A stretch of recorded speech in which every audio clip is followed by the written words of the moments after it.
Public Q&A presents AskReddit question. What has no right to be as difficult as it is? Installing a printer. I don't want your 15 other garbage apps, HP. I just want to print my essay. Would you like to receive notifications of hot back to school sales by HP and receive hourly newsletters of our best products? Canceling any type of subscription. My family got a Roku, and we canceled Dish, and they went crazy. My mom called to cancel and they begged and offered to cut the price in half for a year. 45-minute phone call just to say, I don't want the subscription anymore. My sister had to argue for half an hour to cancel Dish when she was moving to a location that they didn't offer service. Hey, I would like to cancel my subscription. My new area isn't supported by you guys. Interesting, why not stay either way? Because you guys don't support this location. But why don't you stay? Have you considered not moving to stay with Dish? Is it really worth moving there if you can't get Dish trademark? Dish will give you electrolytes. It's what plants crave. Years ago, I called to cancel my subscription to The New Yorker. Can I tempt you to stay longer at X price? No thanks. Can I ask why you're looking to cancel? I work in a library and can read it for free. Oh. Well, okay. And she canceled it. Wait. If I call, that will work. Exploit time. This is legit.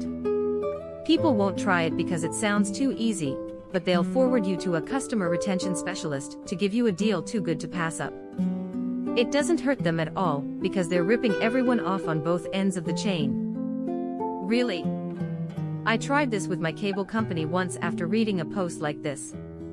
Called to let them know I was moving, and wanted to cancel. Truly expected them to cut me a deal. Instead I got, okay sir, you're all set. Your service is cancelled and you won't be billed after your next cycle. I was shocked and kind of stammered out a week, unless you guys could cut me a deal. And then they transferred me to someone who got me a discount for the next year. You could just say the truth, or at least mostly, you were calling to cancel because it's too expensive. That way they know how to keep you. Here's the thing. I told you I'm canceling. If I see a bill in the mail, I'm disputing the charges. Your move. Click pro tip for canceling subscriptions. When they ask why you're canceling, just tell them you are going to prison. They'll shut up and let you cancel really quick. I've always used the line that I'm moving abroad. They don't bother trying to keep you. I know this because at one point I did actually move abroad, and now when I need to cancel anything it's an instant, welp, alright, cancelled. Click why do you even have to explain why? I'm unsubscribing because I don't need their services. They are collecting data on why you are canceling. Social media profiles do the same. Usually when you deactivate or delete accounts, they have a list of boxes to check with reasons, or you just X out of the page. I'm going to prison for killing someone who asked me too many questions about canceling a subscription. I like playing the game. How many times do I have to unsubscribe from this email before I stop getting emails? Or unsubscribe to an email only to receive an unsubscribe confirmation email whose unsubscribe link will attempt to resubscribe you by default. Oh geez. We subscribed to the Hallmark Channel, don't ask. And it was like impossible to get it cancelled, or even find out who to talk to about it. To stop getting charged, we finally had to change our identities and move to a goat farm in Indochina. Printing. Why is the third largest install on my computer the damn print drivers? Ripping us off with fucking ink refills. I hope the paperless revolution is hurting your assholes.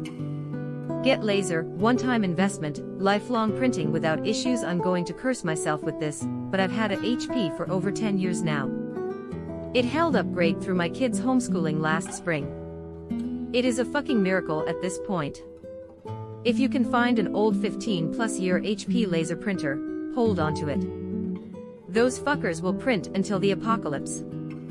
My dad has one that's as heavy as a bag of bricks, and looks like hell, but I'd be damned if the thing hasn't printed over 1 million pages. They do not make them like they used to.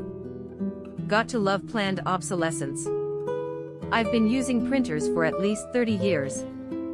I've been in IT for 13. Printers still make me feel like an idiot child.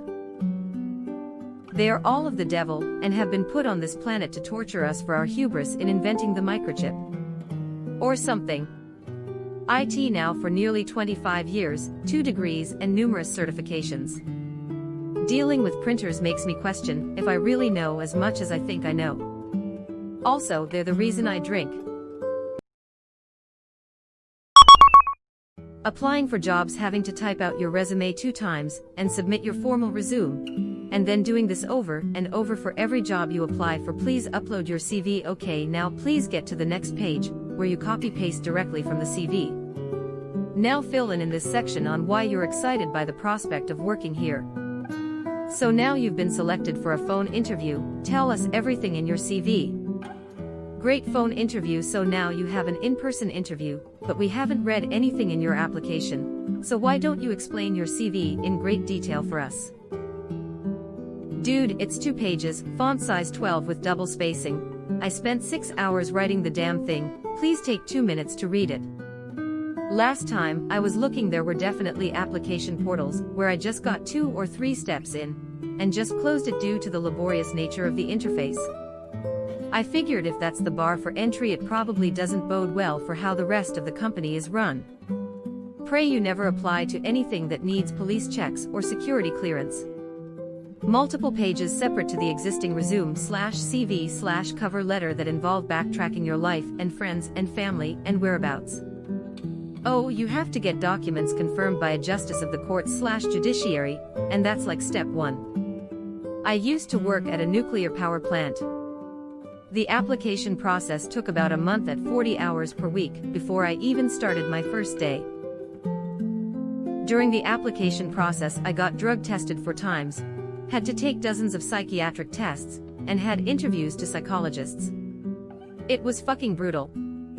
I feel kind of bad for you. On the other hand, it really reassures me that they actually try to keep nut jobs, etc., out of nuclear power plants. And all for it not sending you an email saying you've been rejected. You're just in job purgatory. My least favorite is when you get an automated email saying you're not qualified or no longer being considered relatively quickly. Which most likely means they utilize an automated service that reads your resume, and it didn't find the keywords it was looking for. So you did all that work entering your information twice, and no human being will ever look at it. I'll fudge my answers if it means a human being has to reject me. If I spend 30 minutes on applying, you're going to waste 2 minutes of a manager's time telling me to go fuck myself. Peeling stickers, why can't they just come off smoothly? Use heat. A hair dryer, hot air gun, lighter, and being careful. Soften up the adhesive, sticker will come off whole, and leave minimal reside. Just don't linger in one spot with the heater, you may damage whatever you're working with. Hella. The stress of trying to peel it ever so slowly to decrease chances of an annoying ass sticky residue rip, only to fail when you get to the end, because you got too cocky. Boo-hooed. You all really gave me some good suggestions and tips on how to avoid this heartache moving forward. I love Reddit, man, you all are the greatest ever. And then when you peel it off smoothly, there's still adhesive from the sticker left on the container, and all the dust sticks to it. This is what works for me. Take a dry washcloth. Dabble some rubbing alcohol on the cloth. Press it to the residue for 90 to 120 seconds. Pull cloth away. Grab a dry paper towel and rub it against the residue. Should easily pull away. I do this technique on cases that I resell. Works every time, and my glass looks fresh, clean of residue. Hope this helps you. I had to stop dabbling in alcohol. I was going down a dark road before I quit. Killing mosquitoes. Fucking annoying pieces of hell. Falling asleep. Staying asleep. Combine these 2 with getting up in the morning, mentioned above, and you have completed the cycle. In summary, sleep just likes playing hard to get, yeah, but when I get it doesn't want to let me go. Upvoting this from my phone at 6 a.m. after a night of 0 hours sleep. Someone fix my brain, please. I've heard sleep is something that might be nice to try. Insurance. And when you call someone that works there to help understand better, they act like all of this legal jargon should just be common sense, and you're an idiot for not knowing. I sold insurance for 4 years. When we overhauled our homeowner's policy, I made a project of explaining each coverage using the Upgoer 5 text editor. That only lets you use the most common 1,000 words in English. It was inspired by this web because which is a diagram of the Saturn V rocket labeled using only that list of words. I passed it along to the rest of the agency, and even though it's a little extreme, I hope it helped get some difficult concepts across in a simple way. LOL at this end should point toward the ground if you want to go to space. If it is pointing towards space, you are having a bad problem, and you will not go to space today. You will not go to space today has become a meme within the XKCD fandom. I'm constantly amazed at how many XKCD panels I still haven't read yet. I wonder how it feels being the creator. Like, how does it feel being a genius? Randall is great. I am a big fan of the random button for exploring his different comics. Surely you mean the 100 most common words. Yep. I had a pretty regular procedure done last time, when I went to get a checkup that should have been covered about 100% by my insurance due to it being preventive. That's what the doctor told me, anyway. Got billed $1K at first because they coded it wrong. Took months of calling and sending emails to get it resolved. Still ended up having to pay $300. It's pretty bad when you're afraid to go to the doctor even when you have insurance, because you're not sure how much it's going to end up costing, and how much bullshit you're going to have to deal with. Unplanned surgery earlier this year. Going over the billing line by line with hospital, out-of-network surgeon, insurance company, anesthesiologist, etc. Insurance rep settled on, you're going to hit you out-of-pocket maximum. Does it really matter how it happens? I get that completely changing the US health system is going to be a multi-decade process, but I felt like there are some good small areas to start. The easiest one I see of these is the out-of-network doctor in a hospital. It should not be a thing. How is the hospital not having their own staff to treat patients the patient's problem? I went to the doctor once and the doctor wanted me to take an ambulance to the hospital. Don't worry, it wasn't anything, the doc was just crazy, and I called the insurance to see if they would cover it. They told me that I was too far away from home to have an emergency ride to the hospital, and I needed to drive home, and then call an ambulance. Seriously. I called them later to find out how far I could be from home, and still have an emergency ride to the hospital. They denied the whole thing, but believe me, I remember that conversation very well. It was the weirdest thing I ever heard. You need an emergency ride to the hospital. Oh, okay. Just drive yourself home first. But I need a ride. Yeah, and we'll be happy to provide it. After you drive yourself home, I'm bleeding. My legs are broken. Sounds like you need an ambulance. So, can you send one? Yeah, I'll get that for you right away. Just drive yourself home first. How many times do I have to tell you? It's not rocket science. Drive home, and then we'll drive you. Cutting in a straight line with scissors. I'm 21 and still somehow fail to do this. 28, and I can't cut in a straight line. Opening that one jar that even the strong friend can't open. I just wanted some jam. Hit it with a butter knife on the corner so it dents a little. Some of the pressure lets up when you break the seal that way. Corner. I can see why you're having trouble getting it open. Edit, just wanted to thank everyone for the awards and votes. It's my first hit comment, so I'm really happy I made a few of you laugh. I'm now imagining some sort of twist top installed on a square jar due to an engineering oversight. LMAO. Ending a conversation just because you don't feel like socializing anymore. All I do is when I want the conversation to end, I wait for dead air and say, well, I'll let you be. Works almost every time. Try it. Yup, well, thanks for calling / it was good seeing you. Should be a cue that anyone can pick up on, that you want to end the conversation but don't want to be rude. Couple that with saying you need to do something or have to be somewhere. Yeah, that's probably good advice. Anyways, I'll let you be. My 86yo Phil lives with us, and he does not know how to end a conversation. I will stand up and tell him I'm headed upstairs, and he talks the entire time I am leaving the room. And he makes bizarre comments and laughs, and it's just weird. He is just awkward at conversations sometimes. Damn, 86 years old though. Maybe he just doesn't want the conversation to end because he's a bit lonely. No, he's just awkward. We spend lots of time with him. Ah, okay, lol. Nice to know that he's got a good family at his age. Clearing a jam from the office copy machine. Finding motivation.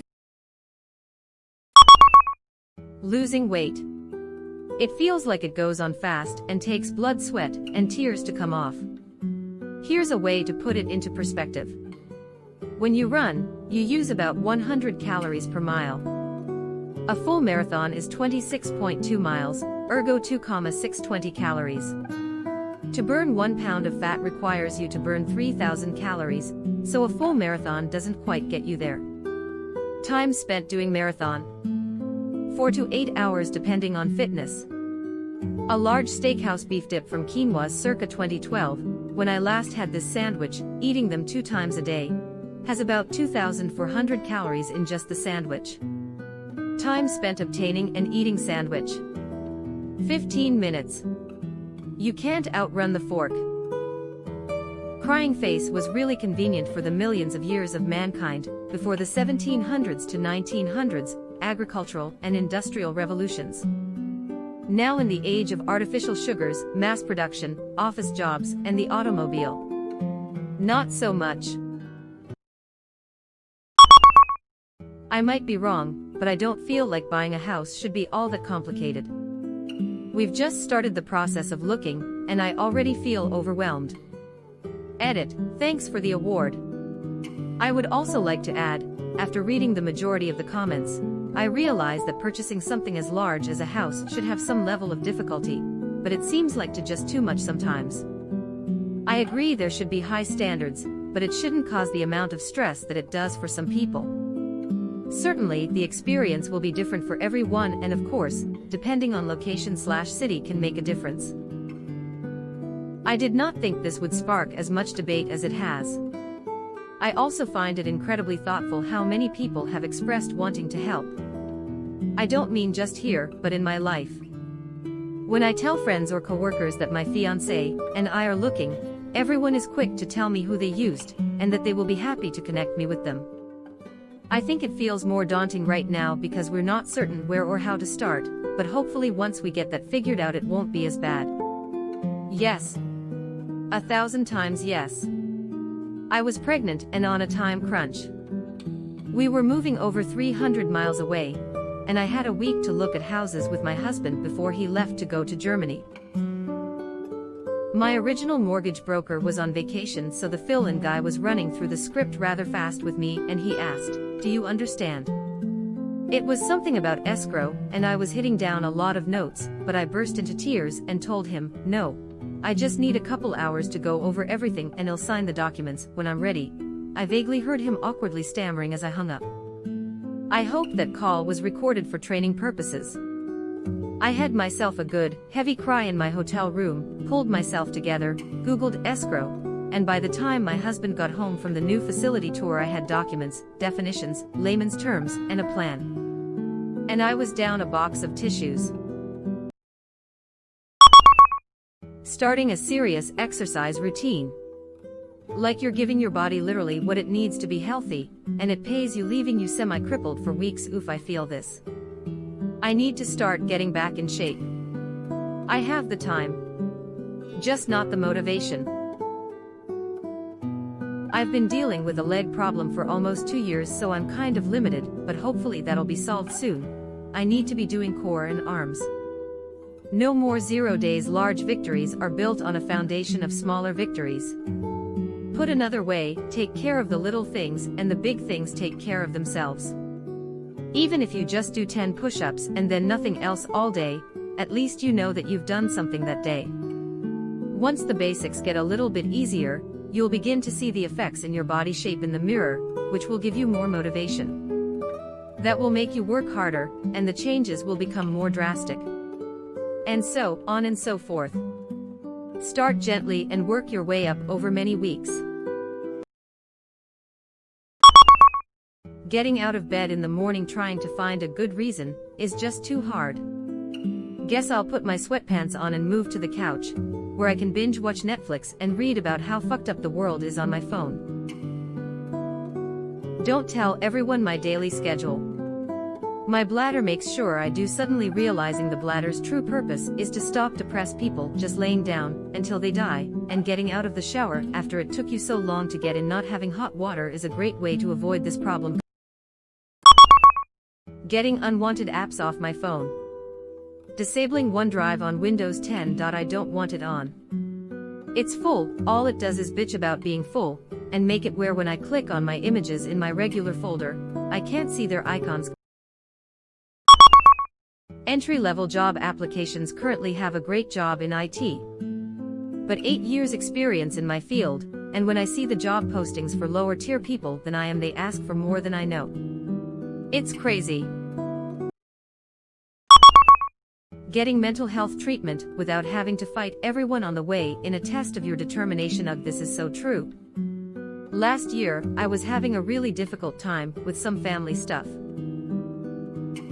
I currently live in the southeastern United States. Trying to find a psychologist that would even call me back was impossible. I seriously hope this is a unique problem that no one ever has to deal with. Every counselor I've had, I chose them because they were the only one that called back. 8 over the last 20 years or so. Seconded. So many unreturned messages, which seems like a risky action in a business dealing with potentially suicidal people. I wonder sometimes if I would have received a response if I'd lied about what I thought my problem was.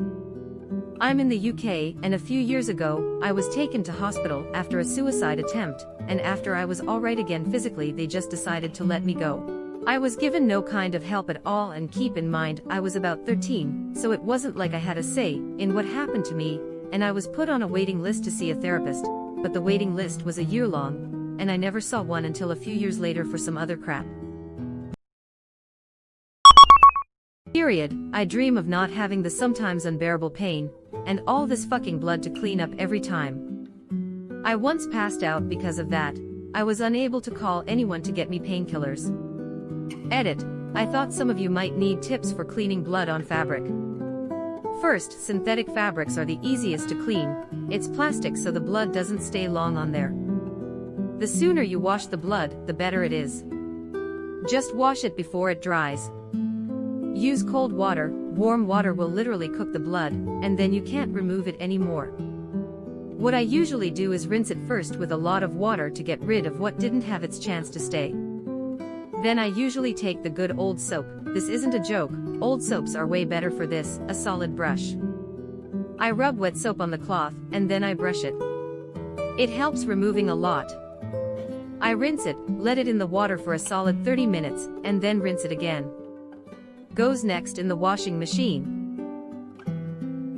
You can also use hydrogen peroxide, but it's way more difficult to find this. Have you been evaluated for endometriosis? No shit. I had all my girl bits oinked because I was fucking done, and 7 experts in their fields agreed that all my shit was pointless for childbearing anyway. I have also passed out from the pain, and been trucked to the ER for it, been prescribed narcotics for it, the whole 9. Having everything removed was a shot at a normal life. But nope, other shit was wrong with me. Pain for the rest of my life. I'm screwed. What is it that is causing you pain? My GF has endometriosis and wondering. I don't want kids, so periods feel especially futile. It legit pisses me off that I have to put up with them because I receive zero benefit. I wish I could just click a button to delete this function. Plan on getting my tubes tied once I find an insurance that can help with costs. Edit. A lot of people are recommending birth control. I have an IUD, still get periods and cramps. Taxes on year 4 of doing them myself. I'm either doing it right, or should be expecting a call from the IRS sometime in the future. 1040EZ, tell the government how broke and alone you are in one easy document. It's more like playing, guess what number I'm think of with the IRS, who already knows how much you made, but just wants the option to put you in jail if you guess wrong. I don't do taxes yet, but I see my dad do them, and all I think is, how the hell am I supposed to do that when I'm older? The IRS could easily just tell you how much you owe. It's companies like H&R Block and TurboTax that lobby against it. Many years ago, when I was 18 or 19, I really struggled with filing my own taxes. I didn't have the extra money to spend on having professional assistance. I filled out the 1040EZ 6 different times, and got a different result each time. I finally gave up and mailed all 6 versions with a handwritten letter explaining my struggles directly to the IRS. They literally did my taxes for me and mailed me my refund check. That's actually heartwarming. Hoping your tax situation is better now. That was about 15 years ago. Things are much better now. My wife and I just take everything to H&R Block every year. But I agree, it was incredibly heartwarming at the time and still is today. I like to share that story in hopes that maybe one day that employee at the IRS reads it and knows how much I appreciate what they did for me. I'm sure there was a way that they could have penalized me for sending incomplete/incorrect tax documents, but they didn't. Whoever opened that letter just decided to help a complete stranger. The IRS has trusted, free websites listed on their site. Looking for a job when you have no connections? I'd like to add applying for jobs specifically. So tired of all these Indeed postings trying to make me take a mini exam to prove I'm worthy of applying, and then the interview. So what made you choose our company? You're expected to lie here. If you tell them the truth that you need a job for the money and nothing else, they'll kindly tell you to fuck off. The professional world is a series of layered lies and false pleasantries under the singular goal of both parties trying to find out how to maximize their income. My biggest regret in life is studying too hard and working on self-improvement. I should have just joined more social clubs while at uni. In college I worked myself to death, taking every single opportunity I found to do extra work and get more experience. I graduated at the top of my program. After 7 years of applications and only receiving one response, not even an interview, I gave up and found work in a different field through a temp agency. All my classmates got jobs in the field right away. I will never know what I did wrong, because no employers would even speak to me. Edit, to address some of the questions here. I'm white, have a boring sounding first and last name. I studied music education in school, and I got a master's degree in order to satisfy teacher certification requirements. I did a ton of work outside school to get my name out in the music field in the area, and we all had to do a semester of student teaching, which is an internship in the education field. I got certified in 4 different states because of the areas I lived in. Also, teaching position applications are extremely formal and mechanical, compared to other ones I've applied to. They're all through district or state government websites and portals, and a lot of the time you use the same application form and check different boxes for the same jobs in different schools. It's only after that it gets a little more personal, and you speak directly to anyone. I'm not saying I did nothing wrong. I must have somewhere along the way. I just am saying that I have no idea what I actually did wrong in the process, and I doubt I'll find out. Getting even the most basic job regardless of connections anymore. I got out of college and hated the field I'd studied in by that time. I bounced around for a few months jobless, to the point where I was applying at Walmart and Home Depot just to have something. Applying at those places online is like taking the goddamn SAT. You do the initial application, then they put you through this whole massive personality test to see if you can work within the company culture of making $10 an hour. The trade-off is working for a smaller place.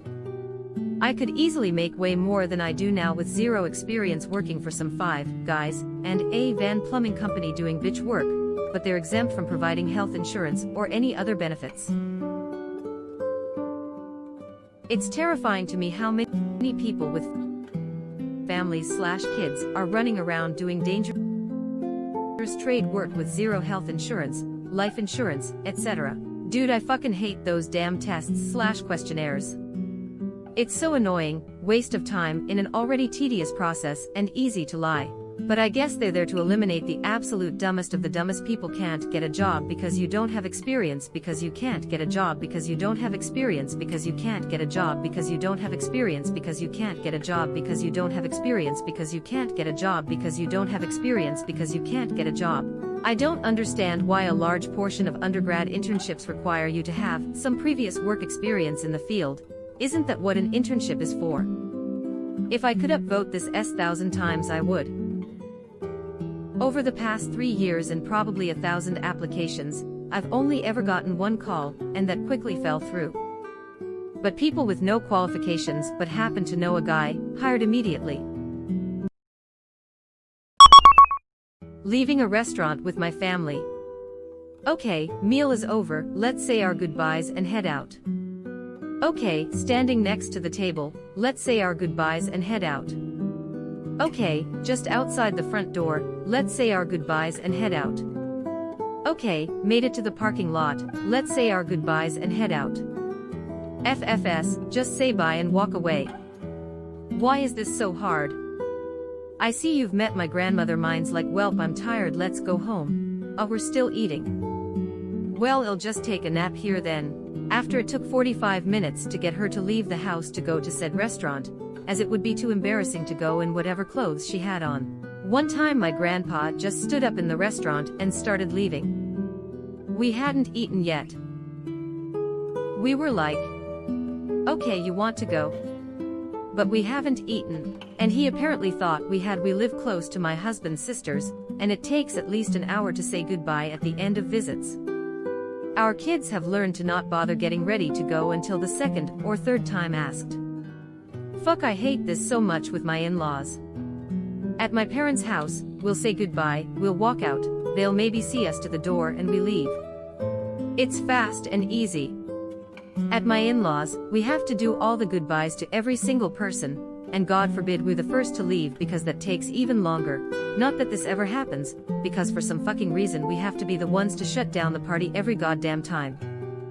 But then my in-laws will actually walk outside and follow us all the way to the goddamn car, and have to say goodbye to the kids again while we're loading up and trying to close the door to fucking drive away. I don't want to be rude, so I just go with it most of the time, but shit, it's grating on me over time. They're all wonderful people, and I love all of them. But we see them all the time, it's not like it's going to be even a few days until we're there again. Just let us leave and get going so we can get the kids to bed. Are you by chance from Minnesota?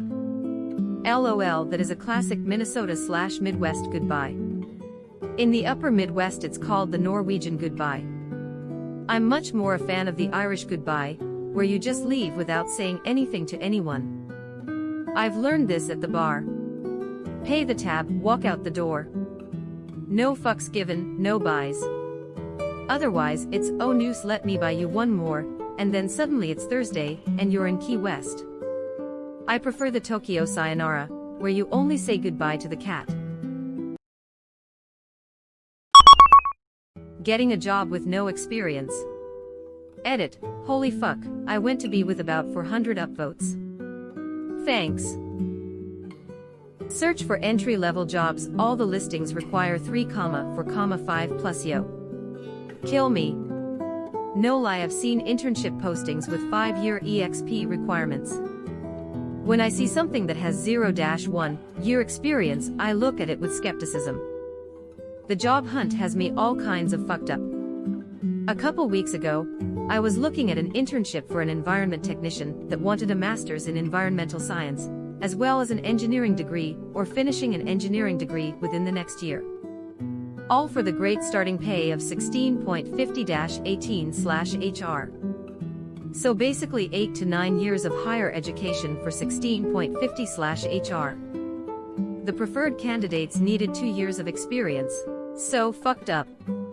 I regularly am told I don't qualify for not having experience for programming languages that haven't existed that long. This is a real issue in the tech industry.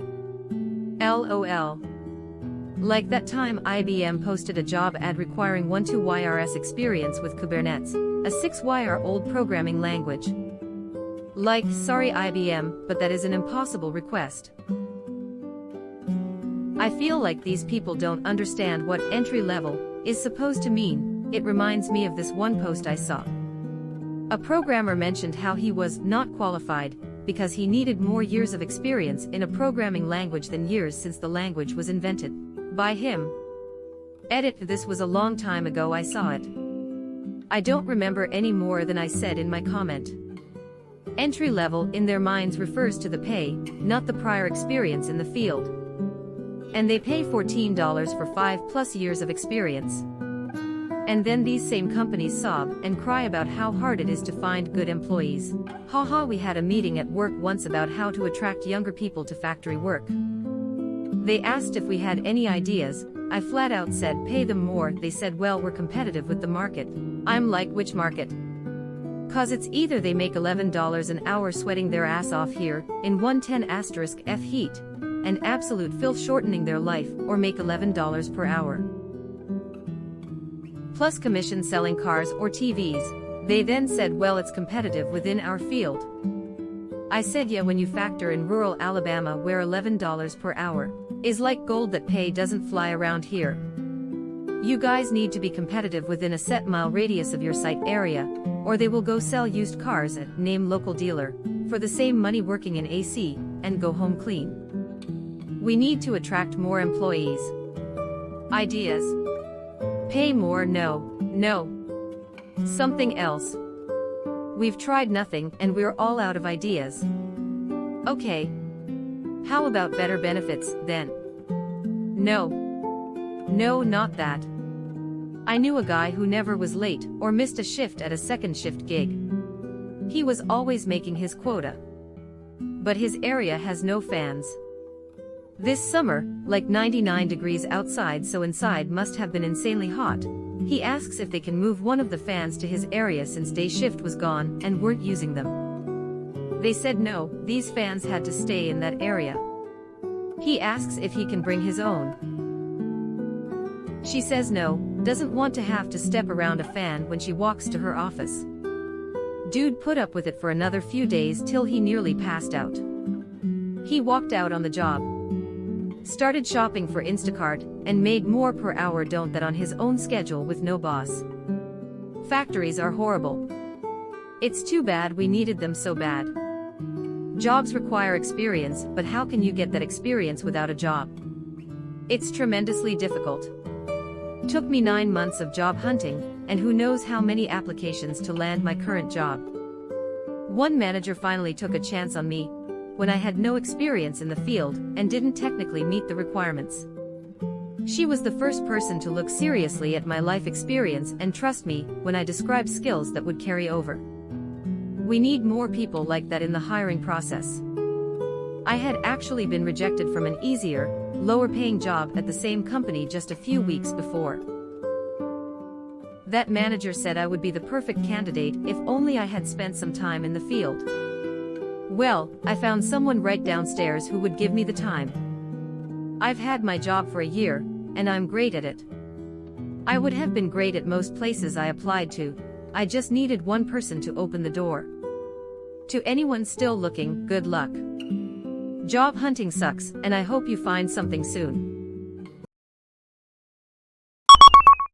Making friends as an adult. Thank you for my award, kind stranger. Let's be friends, laughing face. Oof, this truth hurts me. It's like I can't even understand how I easily made so many friends when I was a kid. Young kids don't really have the forward thinking or mental blocks that plague adults. Kids are pretty carefree and are unaware of a lot of things. When you don't have these mental blocks or that voice inside of your head, it's pretty easy to meet and make friends. Think of it as a weird ignorance is bliss. I saw a YouTube video once. Adults had an earpiece in, and a kid was watching them through a camera and telling them what to do. It was so awesome. Adult sits on bench next to other adult kid. Tell them their shoes and pretty obeys. Conversation ensues. Kid. Ask them if they want to play at your house later. Boom, adult makes a friend. Obviously didn't get to see how it ended long term. It was so wholesome, and a great reminder about how our own mental blocks stop us so much of the time. If an adult asks me to play at his house later, I'd assume we're playing doctors and nurses, and it involves dropping my pants. Sounds like a good time to me. I never said I wasn't coming.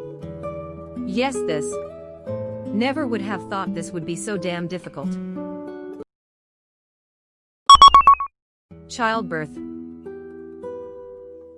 Literally every human that comes into this world requires either one, that their mother endure hours of unimaginable pain before literally ripping apart her genitals to allow this new human life an entrance into the world, or two, that their mother allow a group of strangers to slice through her abdominal muscles into her uterus to extract a baby, before then undergoing many weeks of pain and physical recovery from the trauma of major surgery. I'm literally being induced tomorrow. Light skin tone, face palm, good luck, brave soldier. You can thank our bipedalism for that. We should have just stayed on all fours. Nah, opposable thumbs and fine motor control are awesome. The great apes stayed mostly on all fours, so they are faster and stronger in every way, but manipulating small objects with precision the way we do requires different kinds of muscles, less power, more precise. By going bipedal, we traded raw strength, speed, and natural weapons, claws, fangs, horns, venom, for intelligence, fine motor control, more energy-efficient foraging/traveling, and the ability to carry our tools/weapons/infants. Traumatic birth is partially due to bipedalism, causing the hips to be narrower, but is also just due to our heads being so damn big.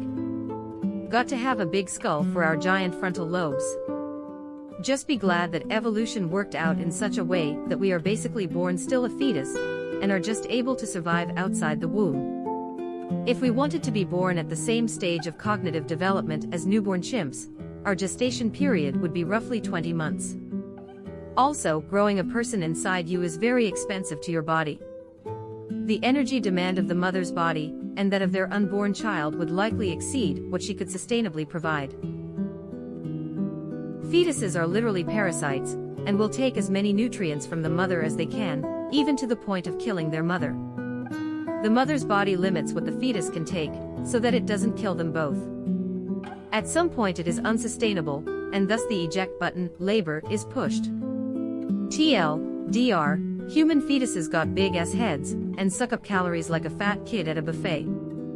Mom's body got to say fuck this shit, get it out before it kills them both. Just count your lucky stars that we don't birth children the size of 2-year-old.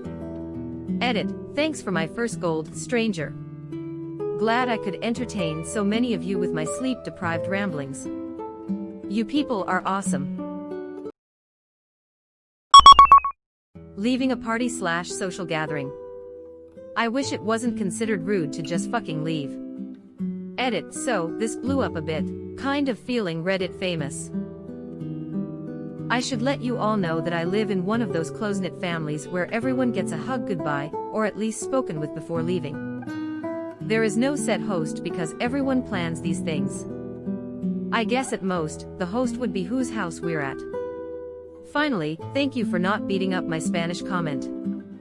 I was nervous since I know Reddit is known for its non-English speaking, European-looking communities. Much love, especially those who can just fucking leave without being hassled. Pick up your phone, say something in a different language, look concerned, and then leave works for me all the time. Mi novio me necesita. Adios familia. Then scream, ay caramba, lol, then leave on a skateboard and steal a bus stop sign on your way home. Oh I cunt, was up. Wait it. What day me and the ruse have gotten into the house again. Fuck's sakes. Sorry, mates, got to go. Saving up to retire. When the damn seatbelt keeps getting stuck while you're trying to put it on. You be raging in your car before you've left your driveway. Getting your tubes tied without having already had at least 2 children. My wife and I aren't having kids and she don't want to worry about it, but no doctor will even consider it. And we're both in our 30s. Edit. For all of you telling me to just get a vasectomy, the problem here is that doctors are making decisions for my wife and women in general instead of letting people make their own decisions about their bodies. Why would they refuse? Do they not want you to change your mind later and sue or something? In which case couldn't they just have you sign something? This is the most common excuse I've gotten. Mine don't even work properly because I have a hormonal condition that fucks them up so they're barely functional. Still get the, but what if you change your mind? Every damn time. Figuring out what to wear to work that will be both comfortable and not look bad/sloppy. 2020 agreed. Can we just skip to the end, please? The end might be the worst part. Emotions, honestly. Like, what the fuck, dude? How can something I can't even see make me feel the way they make you feel? Education, sheesh. Knowing what a proper diet and exercise routine is, everyone's out there trying to monetize it, and it seems like everything either beginner or advanced, nothing in between. Putting the thread through the needle. I would say learning a language, especially one like Russian or German. Multiple hours a day for multiple years just to become somewhat capable. I had given up on it because I wasn't getting anywhere and just wasting my time. Sports, the guitar, etc., is all much easier in reality. Eating healthily. Finding solid nutritional information, finding good, and sometimes expensive, ingredients, finding time to cook meals yourself, and avoiding bad food that your dumb monkey brain is wired to crave. Saying no when a family member asks you for money. Wow! You are still with us. Thanks for being such a nice person. As long as you are here, why not like this video and subscribe to our channel? Also, you can press the bell icon so you won't miss any future uploads.